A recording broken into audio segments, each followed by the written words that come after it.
The advice and opinions expressed by the host of Autism Live and her guests are meant solely as suggestion and should not be in any way construed as child-specific advice. Any choices you make in determining your child's treatment are completely at your own discretion.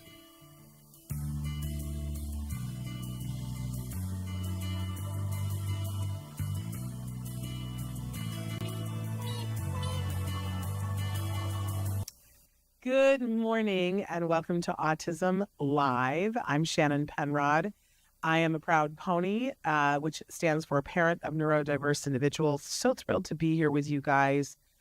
We have been away from doing these shows for several weeks for various and sundry reasons. One of them was that I have been battling this horrible cold, and if you watched the show with Dr. Graham Pichet yesterday, you saw me battling it.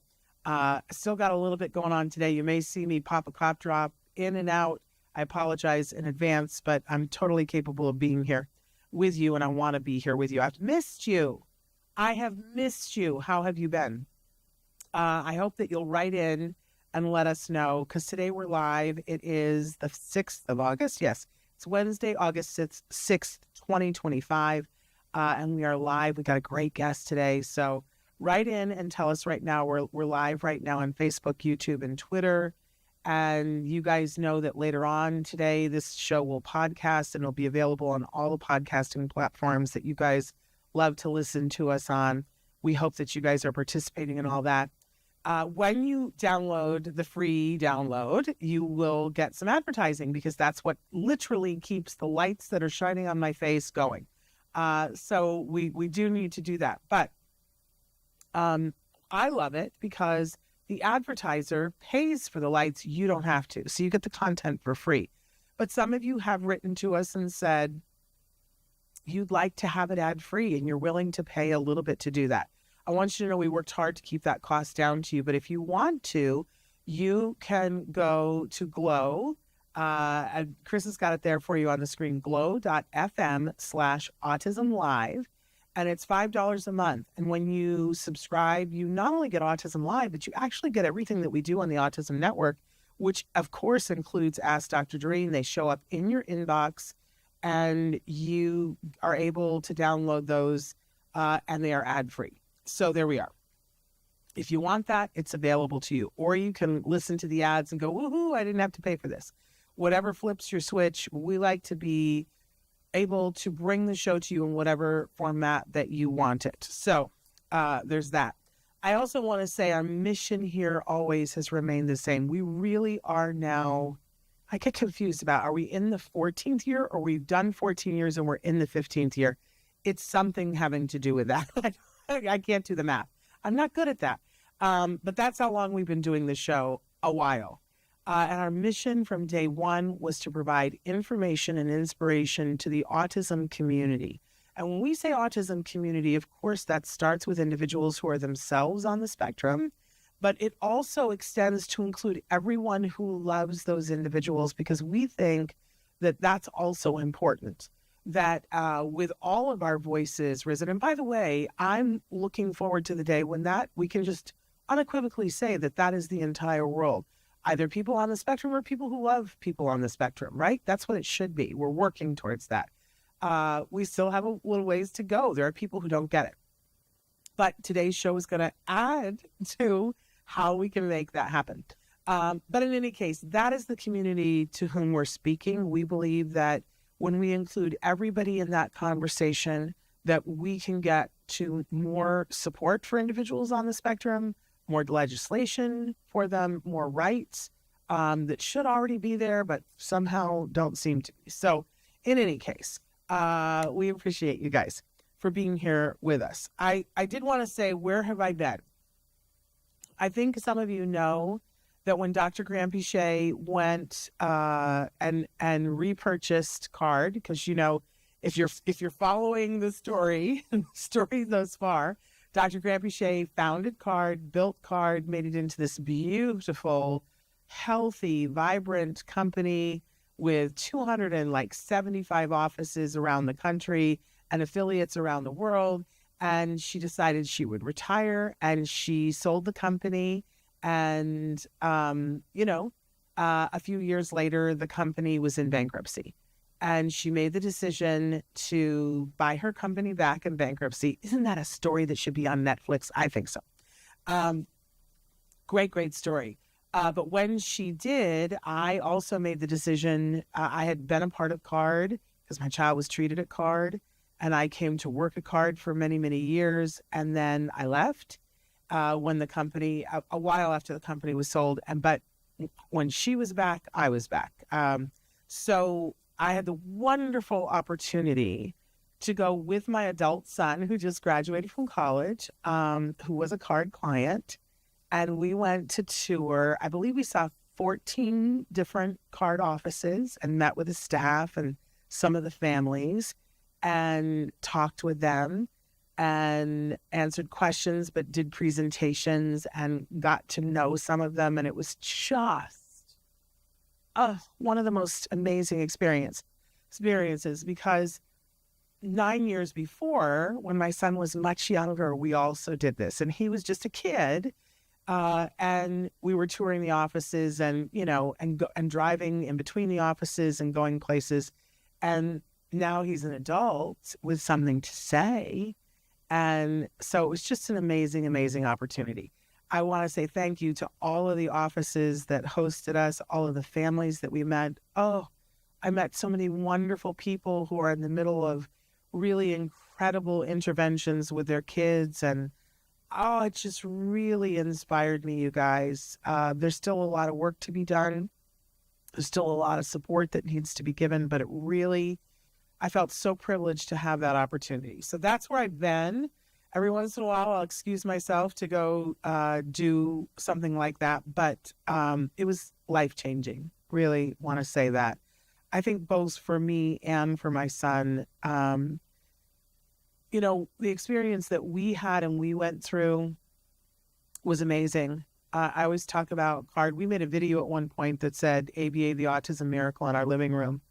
I'm very well aware of the fact that ABA is a controversial subject and that for many of my friends who identify themselves as being autistic or on the spectrum are not fans of ABA. And I understand and respect that. I always invite them to come and see the kind of ABA that I'm talking about because I saw my son being lifted up and told he was amazing and that he could do all kinds of things and being helped to be able to find his way and getting to hear him speak about that. Don't even get me started. Because that's, at 14 different offices, I heard him speak about that. And it just, and hear him thanking them and saying, thank you for helping me to stand firmly on my own feet and learn the things that I needed to do so that I can make my own choices and do the things that I care about. Powerful stuff. But I know that it's not everybody's thing. I get it. And that for some people who had, things that were called ABA that weren't and were mistreated, it can be a very emotional subject. And I never want to disavow that. But I saw some amazing things. I saw kids that were having fun and learning. And if you are ever somebody who wants to see that, what I'm talking about, let me know. I'll make arrangements. I will take you there myself. Anyway, okay, we got to get to our topic of the day, our jargon of the day, so that we can get to our guest, because we have the amazing Grant Harris, who's going to be with us and talking about neurodiversity in the workplace from a place of real authenticity. So he's going to be joining us in just a couple of minutes. But, we always like to visit the jargon of the day, and I love this jargon term because I think there's a lot of misunderstanding about this term. So let's jump in here. We give you two different definitions. It used to be that we gave you one that was just full of jargon that you couldn't understand so we could make fun of it. We just don't do that anymore. The definitions have gotten better. So let's take a look. I love that this is from geekclubbooks.com. The concept that differences in brains wiring, including conditions such as autism, ADHD, and dyslexia, are not defective, but the result of natural variation in the human genome. Atypical thinking styles are recognized as valuable sources of insight, creativity, and innovation. How's that for a definition of neurodiversity? I included that because I really like this. I understand that some people are going to look at this and go, I really was struck by a post that I saw while we were on the road about somebody saying, that more severe types of autism, we need to be careful about grouping them together. And that it isn't always a gift. Somebody had posted that and said, let's remember that some aspects of this are disabling and that it isn't always a gift. But I love the idea that we can talk about how the brain is wired differently and maybe not put a label on it, and certainly not put a label on it for everybody. This makes me really happy. Let's go to our other definition. And I think this is the more simplistic one, a positive way of languaging unique ways of processing. And to use Temple Grandin's words, different, not less. And I feel very strongly that if we don't all come to this understanding, it's very hard. In today's environment, I feel like we've taken 7 steps backwards. I'm just going to be honest about that. But I guess that's part of experience, that pizza dough has to stretch and come back. And then we got to do the hard work of stretching it back. That we will get where we were and further because we have to. We absolutely have to. This is the world in which we need to leave to our children. And we've got to leave it better than we found it. And certainly on this topic, I know that there are a lot of parents like myself who feel very strongly. And I hope that for all of the adults who identify as self-advocates, I hope you know that we want to be strong allies. We don't always get it right. I don't get it right half the time. But we want to be strong allies because remember, part of our journey is that we need the world to be better at this because it is the world that our children, our adult children, are stepping into. So we don't have the same stake in it. We have a different stake in it, but it's very personal. Just want to be clear about that. I also want to address, because while we were, and even at the start of the show, I always say I'm a pony, a parent of a neurodiverse individual. And I get some kickback from that from time to time from people. And on the trip, I had one person who said, you realize you're saying that wrong, right? That it should be that you're a parent of a neurodivergent individual. And I said, here's the thing. That's not the word that my son uses for a very specific reason. Because my understanding is that neurodiversity is all the complexity and that a person can't, the typical explanation is you wouldn't refer to a person as neurodiverse, you would refer to them as being neurodivergent. I would say to you, though, that my son's logic on this, first of all, I'm going to say whatever my son says, right? Because I believe in letting people choose the words to describe them, not telling them what words to describe them. So I would never tell my son, no, you're neurodivergent. Ooh, that wouldn't happen.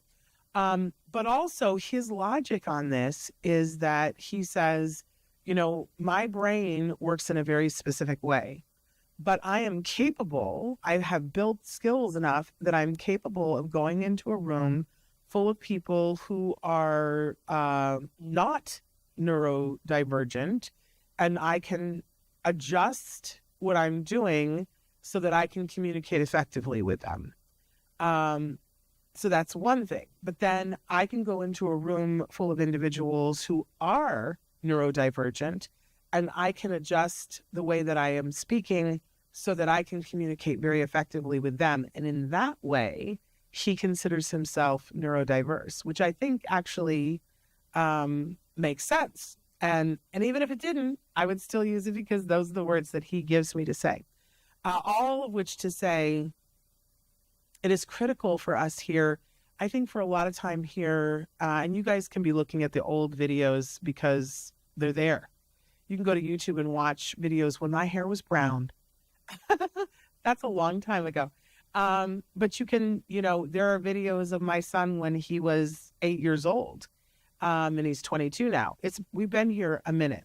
And so you can watch some of the old videos, and we were in the beginning very entrenched in a certain type of language, largely because it was already coming from my son. My son is somebody when he was younger that I remember he was maybe 7 years old, and he was being interviewed by a news person who said, so Jem, you're autistic. And my 7-year-old son said, no, I'm not autistic. I have autism. He was stating his preference for how he wanted those words to be said around him. So those were the words that we were using. And what we learned, because I want to be somebody who's always learning, want to be in the front row, was that wasn't the case for everybody. That was my 8-year-old son. And by the way, by the time my son was 10, his words had changed. He was using different words. And I've met so many wonderful people on this journey who have different ways of describing their relationship with autism. I just want to say it is critical to mission one here for us. If we're going to be providing information and inspiration to that larger autism community, that we really believe we have to make room. If we're really going to say neurodiversity, we have to make room for all of the language and for people's preference, because I'll tell you, I've met a couple of people who are like, I don't really care. I don't really care. But most of the people that I've met, it's how they're identifying a portion of their life, or it's how they're identifying themselves. It matters greatly to them.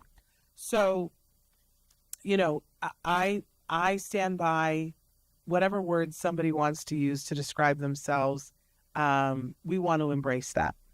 We don't always get it right, but we want to embrace that. So this all brings me to our guest today, who I hope is going to educate me and all of us even more on this subject and many other subjects.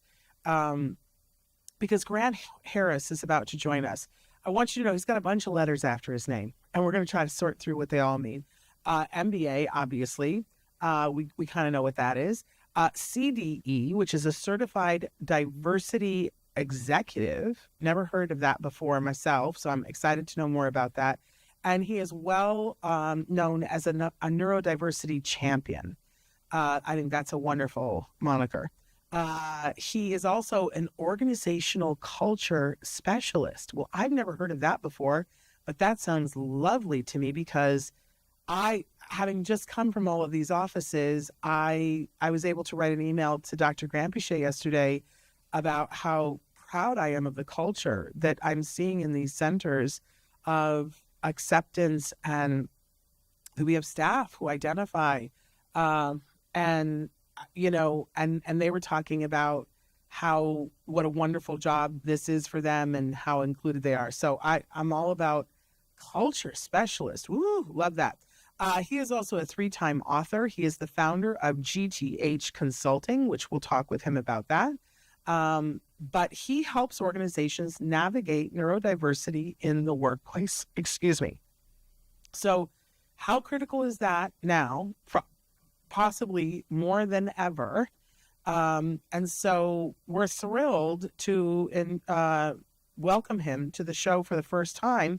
We're talking to Grant Harris. Grant, how are you? Hello. I am well. How are you, Shannon? I am better that you're here, because I want to be educated on so many of these things.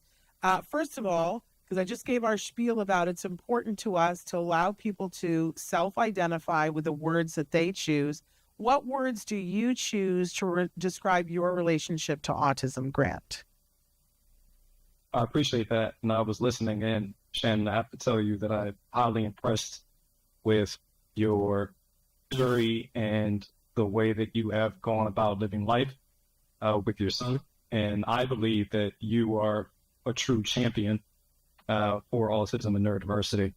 So the way that I identify with neurodiversity and the way that I express it and explain it to organizations, leaders, managers, individuals, and groups is there's neurodiversity, there's being neurodivergent, and then third, there's a term that I call neurodistinct, and I identify as being neurodistinct. So the neurodiversity that you described earlier is true. All the different ways, all the different ways that the brain and the body function is neurodiversity. We all have a brain, which is the same, but the way that that brain functions and the way that that body functions is different. Neurodivergent, which the base of that divergent is either left or right of center, and the center is the norm, and that's where we get neurotypical. That's where we get the word normal, which I do not like personally. Me neither. But diverging means you're different somehow, and the textbook definition of diverging is usually has a negative connotation. It's not always good. Yeah. And last but not least is neurodistinct. And in my opinion, we are all distinct human beings in the way that we are made, and we all deserve to live a life full of distinction. So I describe myself as neurodistinct, and I happen to be specifically autistic, and I describe myself as an autistic person. I use identity first language, but as like you do, I respect anyone and everyone and how they choose to self-identify. Well, I love all of that. I have never heard neurodistinct before, but we're going to add that to the lexicon. That's wonderful. And thank you for all. Look, we've already been educated, you guys. He's been here for 30 seconds and we've already been educated. So Grant, tell us a little bit about your background, and because then we want to get into talking about neurodiversity in the workplace, because this is a hot topic that seems to be in trouble. But to give us your background first. Yeah, certainly. I'm a Washingtonian by trade, so DC is home for me. Fortunately, I've been able to travel the country and travel the world and experience different cultures. I'm a family man. I have a wife and 3 kids. My wife also is ADHD, so a long time she's known and she's chosen to be medicated. So neurodiversity is near and dear to my heart from that perspective. In my personal life, I'm a former college athlete. I'm a Hall of Fame athlete, very proud of that. Once an athlete, always an athlete.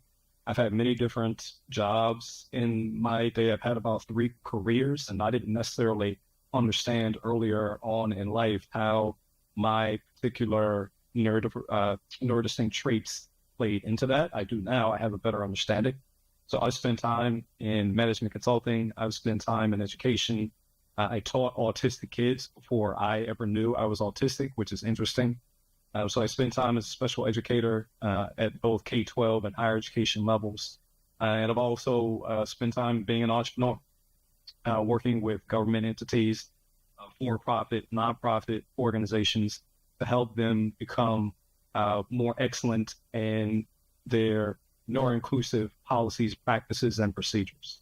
All of which we're going to So I was late diagnosed as autistic about 4 years ago. So it's I'm the first and the only in my family to be formally diagnosed with a disability, and specifically diagnosed as autistic. So that's a little bit about me on the personal side.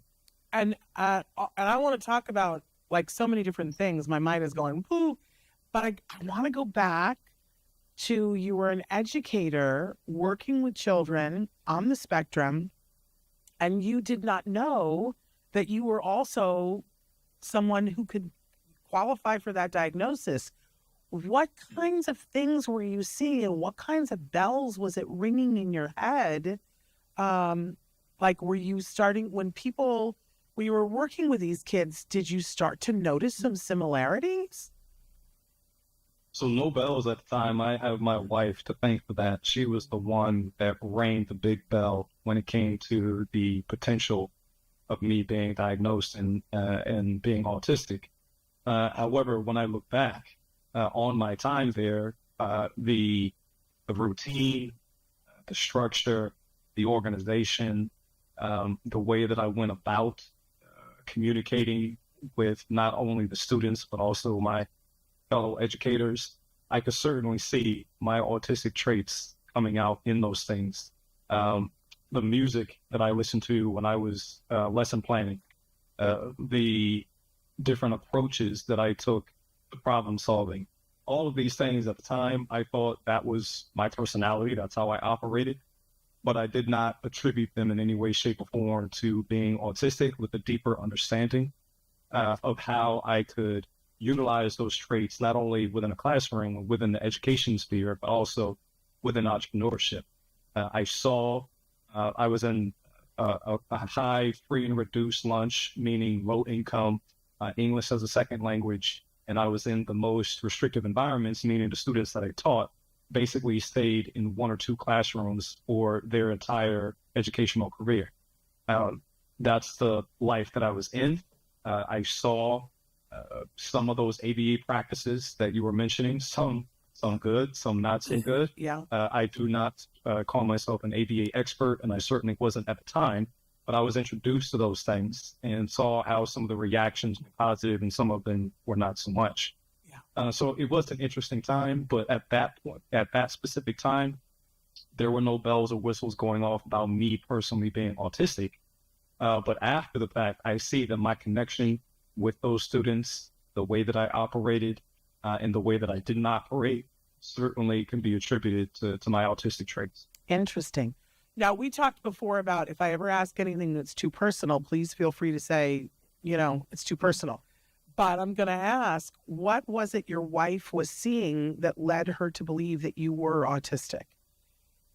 I appreciate the question, Shannon. I have done dozens on dozens of podcasts, and I've had this conversation, and I'm proud to have the conversation because I certainly am grateful to my wife in that stage of our lives that led to where I am now, because I probably would not have sought a diagnosis. I probably wouldn't be having the conversation with you. I most likely wouldn't have built any of the work that I've been able to do since my diagnosis if I did not at that time in my life. So the long and short of it is, and if any of your audience has been married or in a significant relationship, they know that communication can be a roller coaster. Sometimes it's awesome and you're hitting on all cylinders. Other times you're failing and you just can't get it right. You're butting heads. And mind you, my wife is ADHD, so she thinks and feels and operates very differently than I do, even now knowing my conditions and my traits before, not being aware of them and how I was managing them or mismanaging them. So we were having difficulty communicating. She sent me an article. It was a listicle, 10 things about your spouse that might make them autistic, something of that nature. Wow. I read it, and about 8 of those things I immediately identified with. And I said, yeah, that's me, or yeah, I think that way. So that was the trigger. And at that time, I had, like I said, been teaching autistic kids, and I had been doing diversity work. So I had heard of the term neurodiversity. I obviously knew that autistic people existed in that realm, but I wasn't digging deeper, and I wasn't applying those things to me, myself, and I until my wife brought it to my attention. And then here I am talking to you now. Was it hard? Because so many people write in and say to us, I think this is me, but they tell us it's really hard to get an adult diagnosis. Did you find it that way? I am extremely privileged in my journey of diagnosis, and I understand that it is not like that for most people. It is not as easy as it was for me, logistically as it was for me, for most people, period, especially people of color, especially Black people, especially women. It's not that easy. So I was fortunate to have been in an education career where I was around autistic people. And in education, more often than not, you were open to different forms of thinking and different forms of pursuit. Also, I was fortunate enough to be raised by a family that did not have a negative bias against medicine. Most people of color, and specifically Black people in this country, have had nothing but negative experiences with the medical field. When it comes to mental health, physical health, or otherwise, they've had bad experiences. That wasn't necessarily the case for my family growing up, so they did not shun the medical field like a lot of people of color and Black people do in this country, and rightfully so. Fortunately, I had a colleague who is a psychologist. She owns her own psychology practice, and she referred me to the office that I received my diagnosis through. Fortunately, that office was less than an hour drive away, and I was familiar with that area because I used to live there. I still had to go through multiple tests, and that was obviously a strain on my schedule, but that was the most difficult part. And again, Shannon, I stress the fact that I understand that that is atypical. Most people don't have access to a psychologist friend that can make a referral. Yeah. Most people have to travel well over an hour, especially in rural environments, to get to adequate healthcare. Most people cannot afford it. It was not cheap for me, but I was in a position to be able to afford it. Although we paid on our own, insurance did not assist in any way, shape, or form.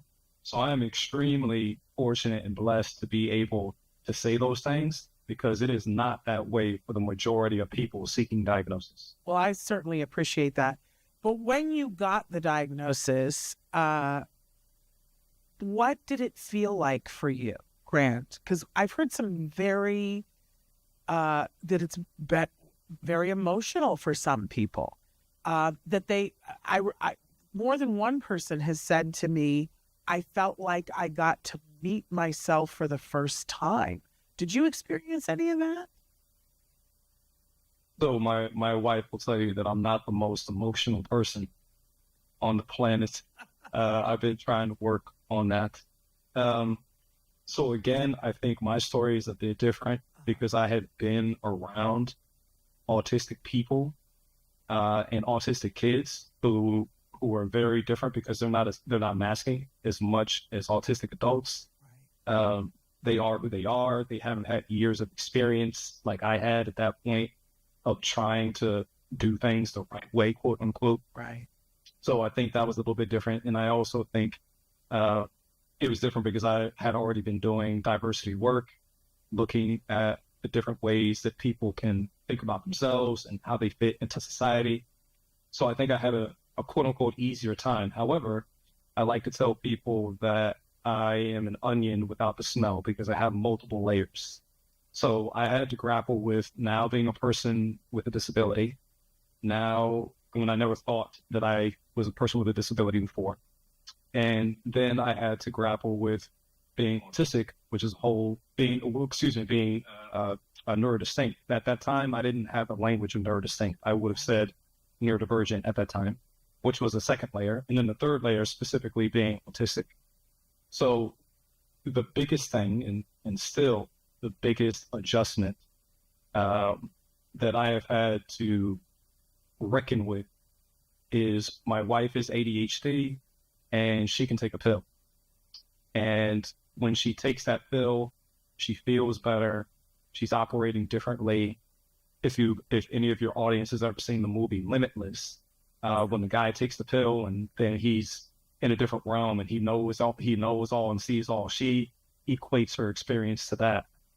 That's the biggest thing that I still have difficulty swallowing, no pun intended, is the fact that I can't take a pill. Yeah. I am who I am, and I have to manage myself, my thoughts, my mannerisms, my behaviors, and I have to consciously work on things. Not that my wife does or anyone who is ADHD doesn't have to consciously work on themselves, but there's that support system through medication that I don't have. And that's been the biggest difficulty for me, being a person with a disability. I was fully accepting of that. Now I have different sets of rights that I didn't have before.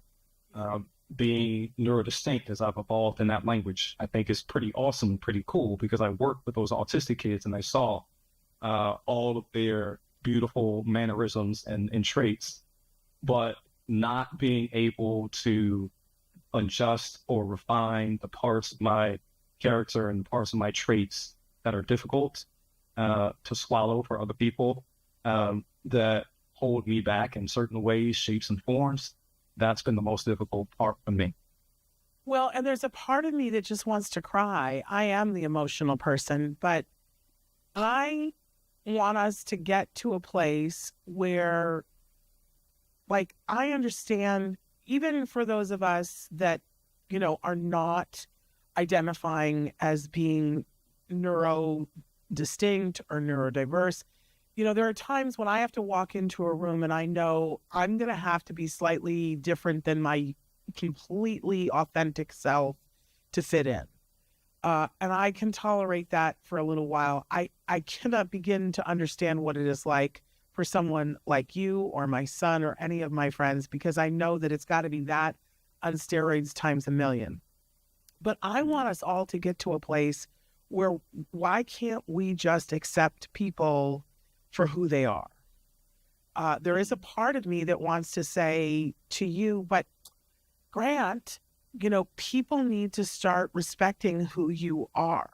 I realize that it's a continuum, and there's, obviously, if someone's method of communicating is walking up and slapping someone, that has an impact on the other person, and there are boundaries to everything. But I want us to get to a place where we're just more accepting. And maybe that's what leads into the workplace, because this is where we see such a conundrum that we have brilliant, talented people that could add so much to a workplace, but maybe they have a trait that is bothering someone. I kind of want to say, let's work on the person who's bothered by that more than the genius that we want doing the job. But I get it. We're not entirely there yet, but that frustrates me, to be honest. That frustrates me. Why aren't we working on it that way? I'll let you discuss that if you want to, but let's talk about neurodiversity in the workplace. You want to talk about redesigning systems for inclusion from the boardroom to the mailroom. And I appreciate that, because I think it should be across that spectrum. And I think that sometimes it is, but it isn't always disclosed, and it's a lot of masking. What are your thoughts? So I appreciate your candidness about being in the workplace and the person who has the problem with the neurodistinct person and the way they show up, having to work on that. Well, I say a couple of things to that. Yes and yes. There have been recently in the news and in the media people who have displayed poor behavior in the workplace, and they blame it on the fact that they are autistic specifically. Yeah. And that somehow that's an excuse or a reason for them acting the way that they do. And I don't subscribe to that. And like you said, you can't walk up to people and smack them in the face and say, oh, well, I did that just because I'm autistic.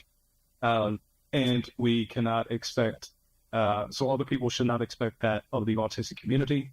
And I believe the autistic community can't always expect every person that they come in contact with to immediately accept or understand and change all of their mannerisms and behaviors to match them as well. So what I talk about in my discussions with organizational leaders and departments is moving from awareness to acceptance and moving from acceptance to action. So awareness to acceptance and from acceptance to action. That's under the umbrella of what I call moving from compliance to community. Compliance mindset is, okay, we have enough people of color, we have enough women, we have enough disabled people, we check that box and we're good to go. And now we're an inclusive organization, which we all know or should know is false, and that misses the mark. Moving towards community is understanding, okay, we have these people of color, we have these women, we have these disabled people. Who is the most impacted, and how do we reach them first? Who is the least impacted, and how do we ensure that they still feel included and not ostracized? So that's the framework or the mindset, and I have a framework within that mindset, but that's the mindset approach that I take. And specifically with neurodiversity and autism is moving from awareness to acceptance and acceptance to action. And that action, like you said, could be the neurotypical person takes a step back and understands that and the autistic person may not be looking them in the eye the entire time that they speak, and not looking at that as disrespect, but understanding that that's a social, emotional way of communicating. Yeah. So these types of things and conversations are had, and there are ways practically that I dig deeper and go different levels in order to extrapolate that throughout an organization. What we talk about from the boardroom to the mailroom, that means that neurodiversity hits us all. It impacts every employee, from the new intern to the seasoned CEO and everywhere in between. That plays out in the numbers, because I look at neurodiversity in the workplace from a human capital and from a financial capital perspective. Both of those need to be high functioning, no pun intended. Both of those need to be high functioning in order to achieve excellence within an organization. Yeah.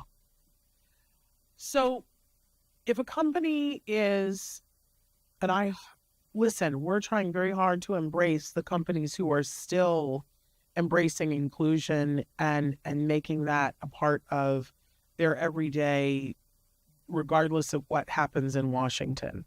I know my family's trying really hard to make sure we shop at places that have demonstrated commitment to that, ongoing commitment to that, and not going to places whenever possible that demonstrated that, oh, if it's not going to be legislated, then we're not interested in that. As far as I'm concerned, those people don't need my money. But that's me, and everybody has to do their own thing. But if a company is saying, listen, we are devoted to inclusion and we want to make it work at that highest level that we can, because we know it's good for us, they can hire you as a consultant and you'll come in and help them to build that rich culture. Am I correct? Correct, 100%. And that takes time, energy, and effort. And the relationship is just that it's not a transaction. So it's not a hire me or any other consultant that does the work that I do. It's not a hire and then in 30 days, your problem is solved. You're inclusive or you're neuroinclusive, right, and you're good to go, and you never need to touch it or look at it again. And I'm also saying that my job is to make sure is to kind of work myself out of a job. Yeah, is because I want to come in and have the organization be able to thrive on its own, give it the tools and the resources and the support and the strategy necessary to go through those difficult times. And I'm there to hold the organization's hand. But once, just like a toddler and just like child rearing, I have 3 kids of my own. You get them crawling, you get them walking, you get them running, and then you have to let them go on their own. But at that time, hopefully they have the tools and the resources necessary to be as neuroinclusive as possible. Yeah. But yes, that is the relationship. And that relationship starts with senior leadership. And I say it starts there because they're the decision makers in the organization. But that's why I specifically say that neurodiversity goes all the way to the mailroom, wherever your mailroom is in your organization. Because while decisions may be happening at the top, the most impacted people are in the mailroom and in between. They're not at the top making those decisions. So that's the conversations, and those are the time that's spent is shaping those strategies, what they look like online, what they look like offline, and doing them with fidelity. And with fidelity means consistency. Yeah. And I try to impart in organizations the 3 C's, with communication being clear, concise, and consistent. Is your message around being neuroinclusive clear internally and externally? Is your message concise and people pick it up and digest it easily and quickly? And third, is it consistent? Yeah. So Monday through Friday, quarter 1 to quarter 4, year 1 to year 5, while the way that the message is displayed might change because companies and people and organizations evolve, but consistently they are putting forth the effort and the action, and they're backing up what they say with what they do. That's the consistency part. Yeah, and that creates culture, not policy. Because you can put policy out all you want, but if you don't have the culture, you're not getting it done. So Grant, if people want to hire you, where would they go? One of a couple places. You can find me at my website, compliance2community.com. You can find me on LinkedIn. You can search me, and I'll have all this information for your audience in the show notes as well. And I will provide you my link tree. My link tree has all of my voice, my writing, my bios, my website, my access. It's a website of 4 websites, and it's all in one place. So compliance2community.com. You can search me on LinkedIn, and I'll also provide my link tree, and your audience can have that as well. Thank you. We appreciate that. So compliance2community.com, you guys. That's if you want to know more, if you want to talk with Grant, if you want to hire Grant.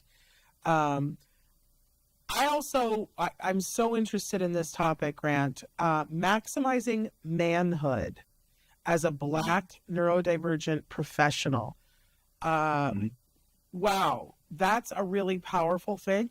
And I know this is a topic that is really trending right now, talking about not losing the idea of manhood. I'm a woman. I don't pretend to completely understand this. I sit in the front row, teach. What do you want to say? Yeah. The long and short of it is that the intersection of, we all have intersecting personalities, intersecting demographics and psychographics. Demographics are your age, your gender, where you live. Psychographics are what you think about, what you watch, what you read, how you spend your money, these types of things. So we all have these intersecting levels to us. But being a Black man in America is not easy for all the reasons that we could have a whole other show to talk about. Sure. All of the inequities. Being a Black woman or a person of color in America is not easy any point in time, but especially now. But when you look at being late diagnosed, when you look at the incidence of self-harm and police brutality, when you look at the lack of Black men in high leadership and high visibility positions, or if they are there, they don't stay there for very long. All of these things make it very difficult. And then you throw in the fact that you throw in neurodiversity or being neurodistinct and being autistic, when Black men are already seen usually as aggressive. They are associated with crime and violence. And for a person like me, that my facial expressions don't always match the words that I'm saying. For many folks, I come off differently than what I'm thinking internally or how I'm intending to approach people.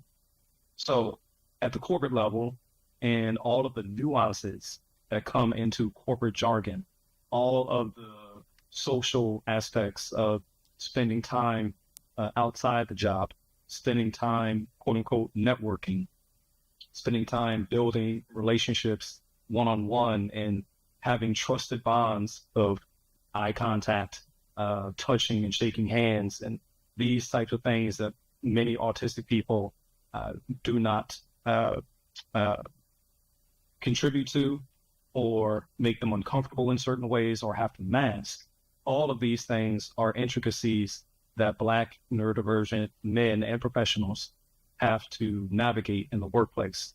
So I hosted and still connect with a group of Black men in corporate America who describe themselves as neurodistinct and or neurodivergent, to have these types of conversations so that they can feel seen and heard, and that they have someone that they can talk to or a group of people that they can talk to and feel safe in that environment to hone themselves and to help shape the culture of others.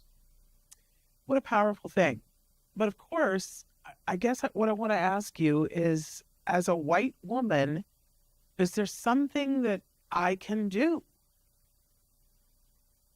Like, is there... Well, you're doing it. You're doing it, Shannon. Having this show, having these conversations, asking the question and out of authenticity.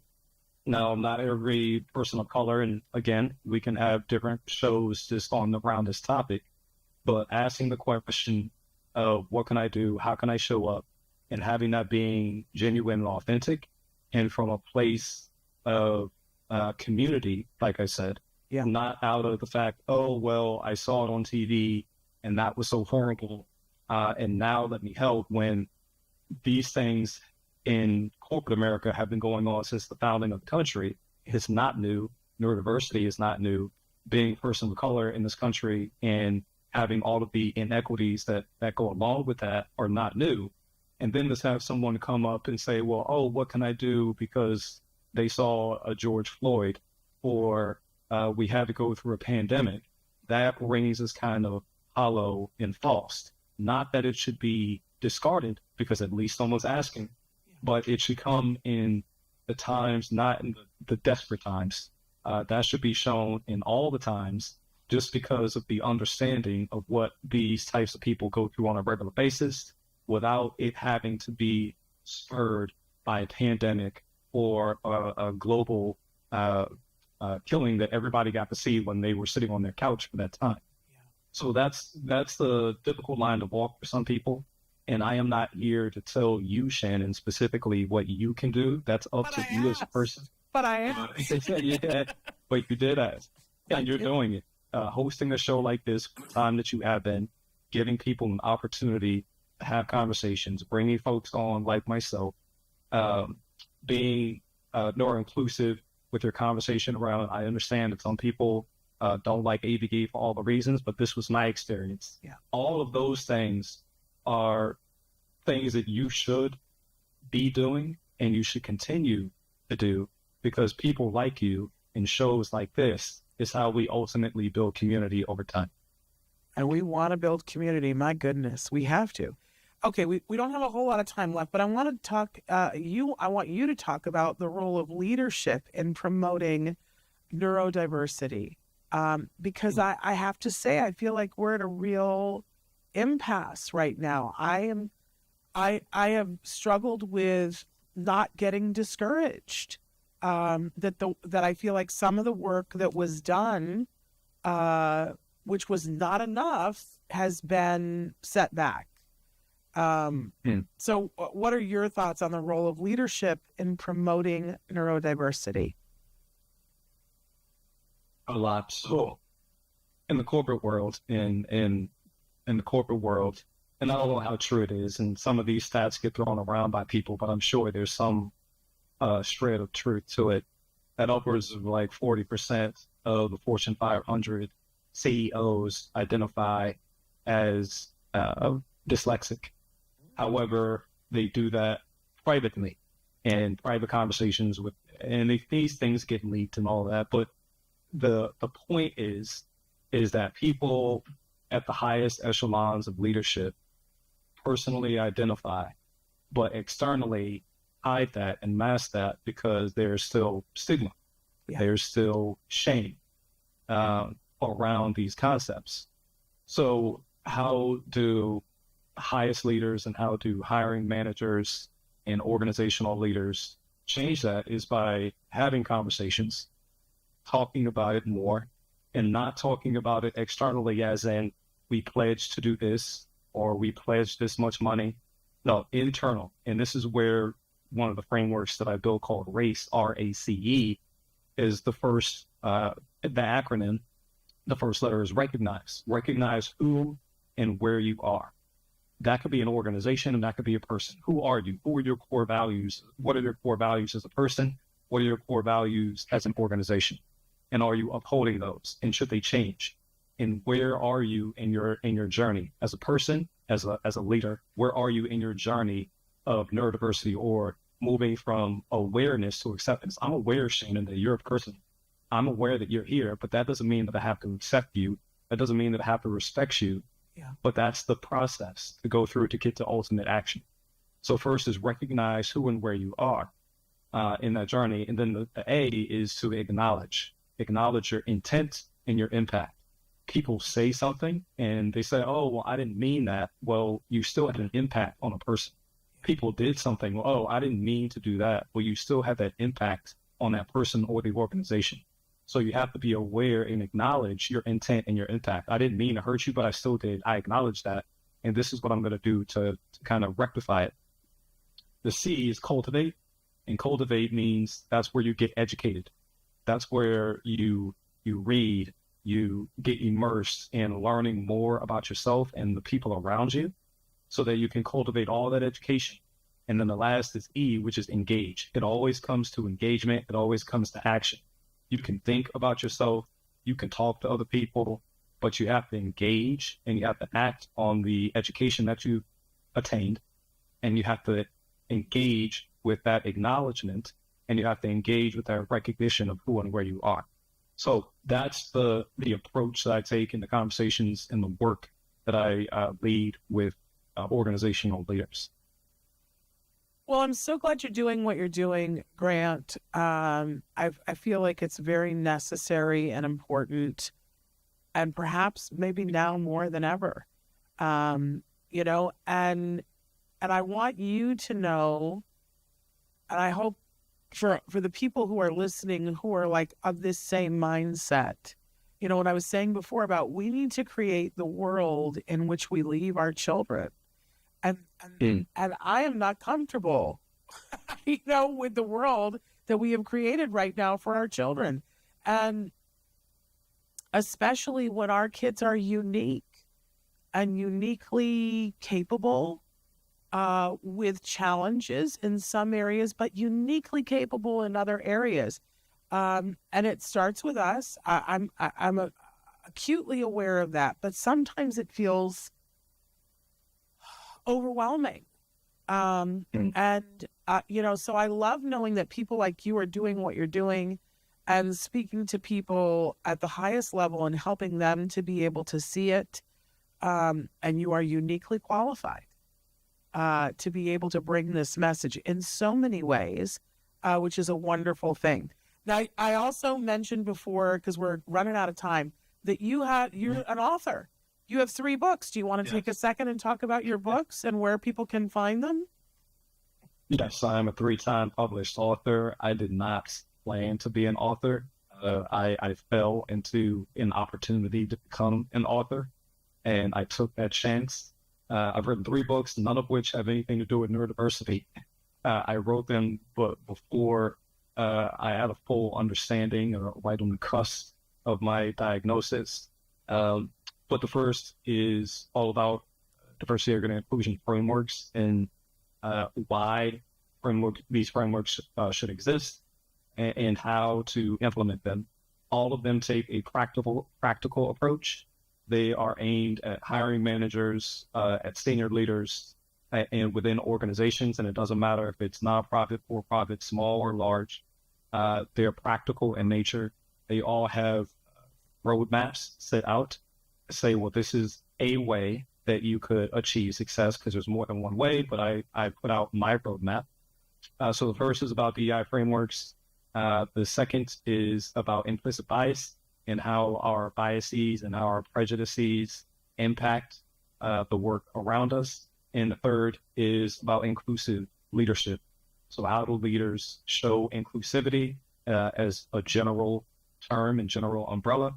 And now my practice works on the neuroinclusion part, because the book, again, doesn't touch on that specific topic, but I bring that in with the work that I do physically with these organizations. It's very interesting how your path took you. Very, very interesting. It's funny to me that, was it 2 years or 3 years ago that we were hearing across the board that the number one topic among CEOs was the DEI initiative, that was what was being embraced, and that's what, but I have to say that our community was saying, but it's not including neurodiversity. You guys are missing the boat there. And of course, now it is, I don't know if it's the number one topic, but not in the right direction. So it's interesting to me that you were always a part of this community working for inclusion, and that it was very personally brought home to you that there's another piece to this that needs more conversation. So Grant, thank you. Thank you for what you're doing. Thank you for utilizing your life to bring this to more people's attention, to help them to create a culture.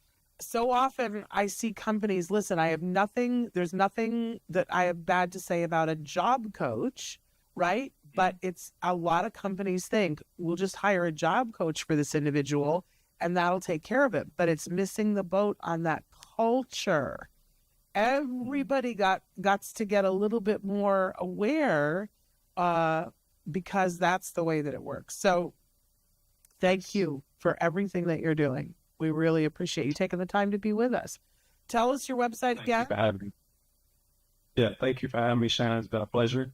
compliance2community.com. And you can find all of my writings and my books on LinkedIn as well. Amazing. Amazing. Thank you so much. And I hope you have a wonderful rest of your weekend. Take care. Thank you. Take care. It's been great. I want to say in closing, what a great guest. But I want to say hi to Rodney. Rodney, you wrote in and said hello. We're so glad that you're here with us. Guys, we're back doing live shows. And what a wonderful, I thoroughly enjoyed that. I hope you guys did too. We are back next week. We've got amazing guests for you. And Ask Dr. Doreen, don't forget that we're going to talk about that really controversial term, recovery, next week. What it means, what it doesn't mean, why it may not be your word. I don't use that word anymore, but I certainly talk about the concept. And I'm going to talk about that concept until I stop breathing. But I don't use the word anymore because I know it's such an incendiary word. So we're going to talk about all of that with Dr. Grampiche on Tuesday. I think you're not going to want to miss it. Bring your controversial thoughts. Let's talk about it. Because if we can't have a conversation, what are we doing? Right? And you get to bring your thoughts and your feelings and your emotions, all of it. We'll look forward to that. Okay. But until then, give your kiddos a hug from me and one for you too. Bye-bye for now.